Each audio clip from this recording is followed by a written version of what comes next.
Hello, everyone. Hello, hello. Thank you for joining me for today's lesson. I hope you are all doing well. It's great to see you guys again. Today's lesson is actually one that my student requested on Facebook. So thank you very much, Aliawan. But first, before we get into the lesson, if you haven't yet and you want to know when I go live, when new lessons are available, please hit that red subscribe button. Once you are subscribed, you only have to do it once. Once you are subscribed, then you'll get notifications if you turn on the notification bell. So then you'll know when the new lessons are available. Okay, so today's lesson, which was requested by one of my students, is the difference and how to use which and that, okay? So these words are used every day, right? They're simple looking words, but they can actually be quite confusing. Okay, so which or that? We're gonna dive in and look at the difference today, okay? Do you guys understand the difference between which and that?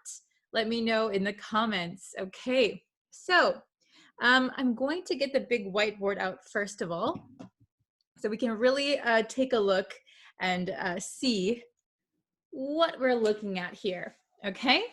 So we have at the top, which. So when do we use which? Well, we're going to use which when we have a non-restrictive relative clause. Okay, so what is a non-restrictive relative clause? So to put it very, very simply, use it for non-essential information. So in the sentence, if what you are saying is not essential, non-essential, or not important to understand the sentence, then we can use which, okay? Also, it's important to note that when we use which, we often use commas. We often use commas. So in the middle of a sentence, if there is a comma followed by which, followed by some extra information, and then another comma, we're going to know that that information is just extra. It's not there to make you understand the sentence anymore, okay? So if you take out that extra information, the sentence will still make sense, okay? It's just extra. Then we have that. So when do we use that? Well, we're going to use that for restrictive relative clauses. What are restrictive relative clauses, you might ask? Well, it is the opposite of non-restrictive relative clauses. So essential information. If we don't have that information in the sentence, we're not going to understand what we're talking about, okay? Does that make sense? Is everyone following me so far? Okay, so let's take a look at the first two. The first two are just some simple examples using the same style, okay? So basically these sentences are the same, right? So let's take a look at number one. My shoes that are by the door are muddy. My shoes that are by the door are muddy.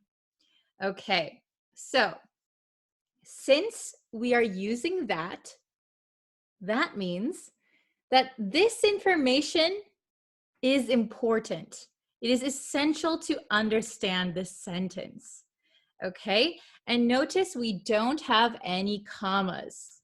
No commas, okay? My shoes that are by the door are muddy. So why is this part important? My shoes that are by the door. Well, when you're using that in a case like this, my shoes. So what shoes are you talking about? So in this sentence, it sounds like the speaker has multiple pairs of shoes. They might have 2 or 3 or 4 pairs of shoes, okay? But they want to tell you that my shoes that are by the door, specifically by the door, those shoes are muddy, okay?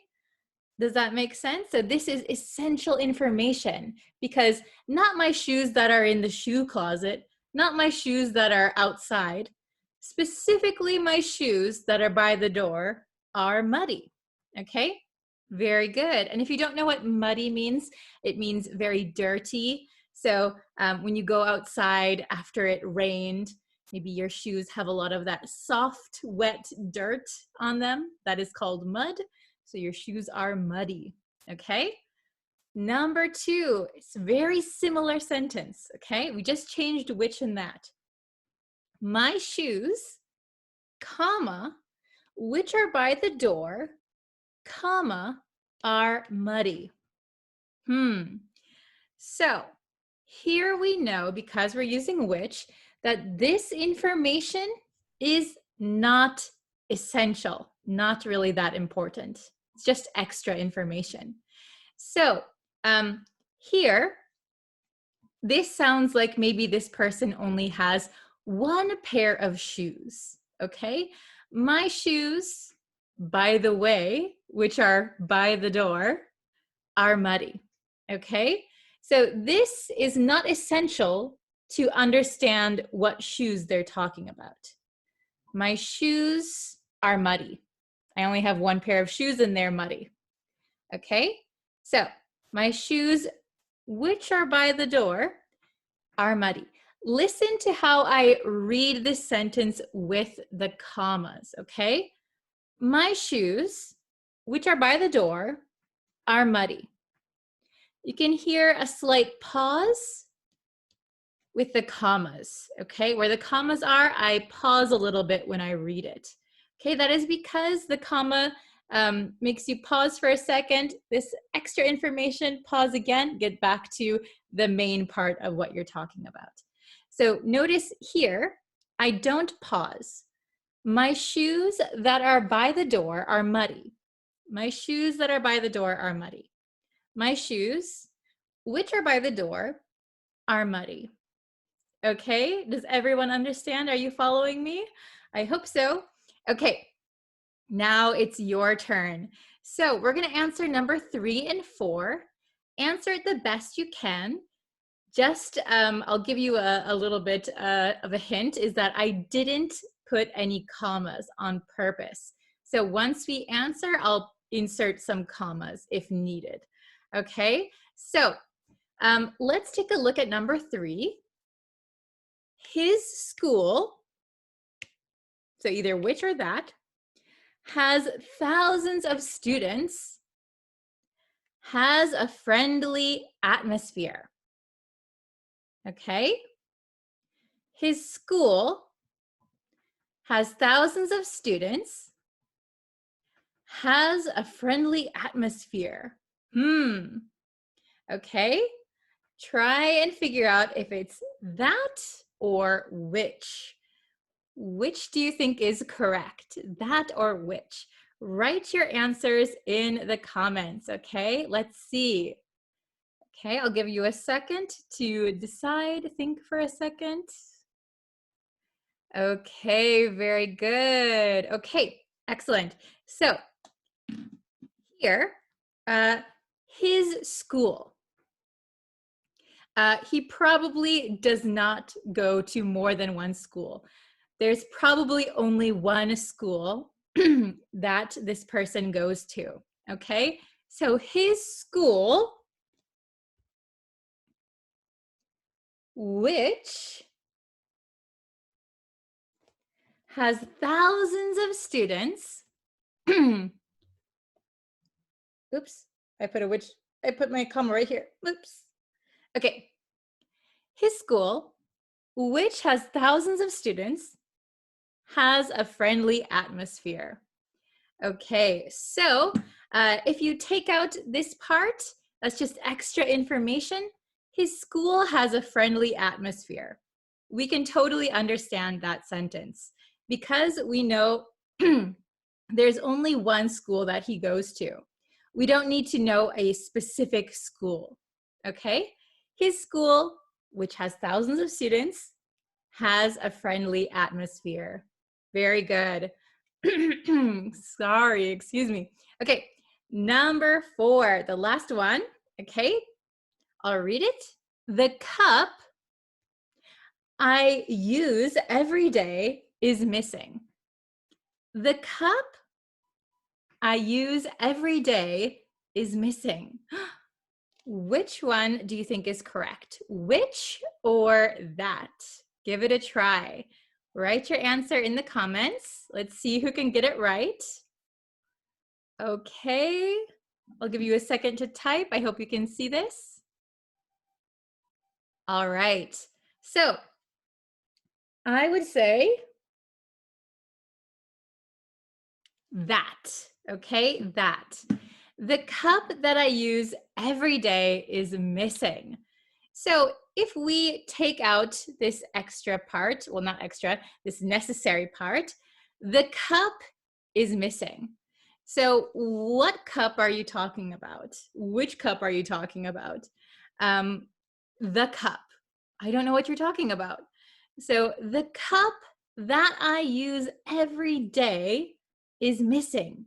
So we need this information to understand what the speaker is talking about. The cup? What cup? I don't know what you're talking about. The cup that I use every day is missing. Okay, probably this person has lots of cups, right? There might be 5, 10, 20 cups, but the cup that I use every day is missing. All right.